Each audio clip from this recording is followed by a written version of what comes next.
साल 2024 के लोकसभा चुनाव के लिए भारतीय जनता पार्टी ने तैयारियां शुरू कर दी है। मेरा बूथ सबसे मजबूत कार्यक्रम के जरिए भाजपा के आला नेता कार्यकर्ताओं में जोश भरने का काम कर रहे हैं। देश के प्रधानमंत्री नरेंद्र मोदी ने मध्य प्रदेश के भोपाल से देश भर के बूथ कार्यकर्ताओं को संबोधित किया। हिमाचल में भी प्रत्येक बूथ पर इस कार्यक्रम का आयोजन किया गया। हिमाचल बीजेपी के महामंत्री त्रिलोक जम्वाल ने कहा कि भारतीय जनता पार्टी कार्यकर्ता आधारित पार्टी है। भाजपा का मूल मंत्र है बूथ जीता तो चुनाव जीता, और चुनाव की अंतिम लड़ाई बूथ पर होती है।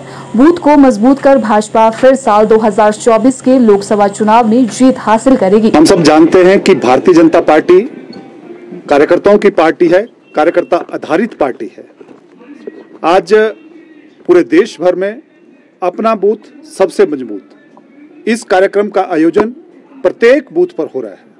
आज मध्य प्रदेश के भोपाल से देश के यशस्वी प्रधानमंत्री परम श्रद्धेय श्री नरेंद्र मोदी जी लगभग 10 लाख बूथों पर अपने कार्यकर्ताओं को संबोधित कर रहे हैं। उनके साथ भारतीय जनता पार्टी के सम्माननीय राष्ट्रीय अध्यक्ष और देवभूमि हिमाचल प्रदेश के सुपुत्र श्री जगत प्रकाश नड्डा जी भी अपने कार्यकर्ताओं को बूथ कैसे मजबूत हो और अपने बूथ पर हम डटे रहें, इसका शुभ संदेश आज भोपाल की धरती से दे रहे हैं।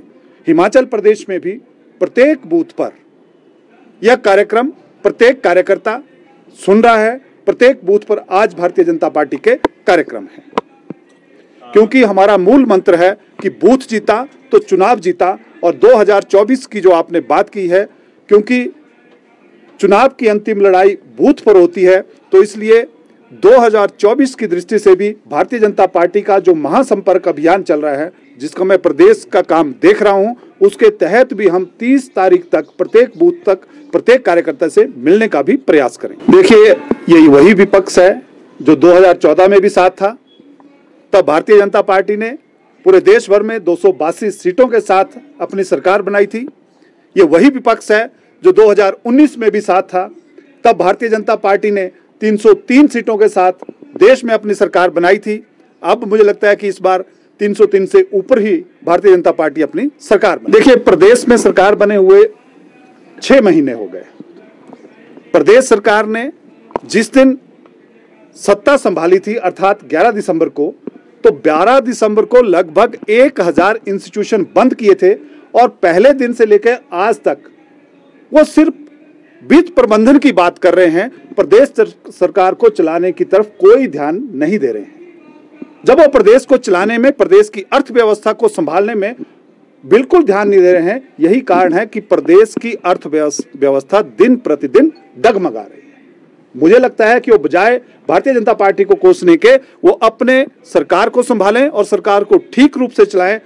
मैं आप लोगों के माध्यम से यह भी कहना चाहता हूं कि ये वही सरकार है जब इन्होंने 1000 के आसपास इंस्टीट्यूशन बंद किए, उसके साथ साथ अभी तक 31 मार्च तक एक भी टेंडर पूरे प्रदेश में नहीं हुआ।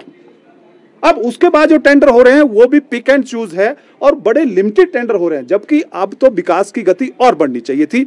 और दूसरे, ये वही लोग हैं जिन्होंने प्रदेश की जनता से 10 गारंटियां का वादा किया था और कहा था कि जिस दिन हम सत्ता में आएंगे 1 जनवरी से प्रदेश की प्रत्येक महिला के खाते में 1500 रुपए पड़ जाएगा। कितनों को पड़ा?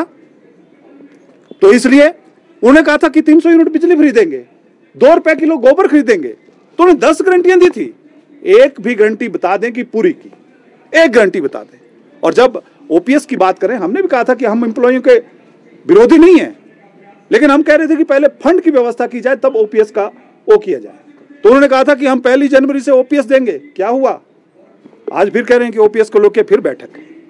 तो इसलिए प्रदेश सरकार जो 10 गारंटियां दे रही है, जिन 10 गारंटियों को उन्होंने वादा किया था, उनको पूरा करने में नाकाम रही है। और प्रदेश की जनता का ध्यान डाइवर्ट करने के लिए ऐसा कहते हैं कि अब कुप्रबंधन के ऊपर उस विषय को आगे बढ़ाने का प्रयास कर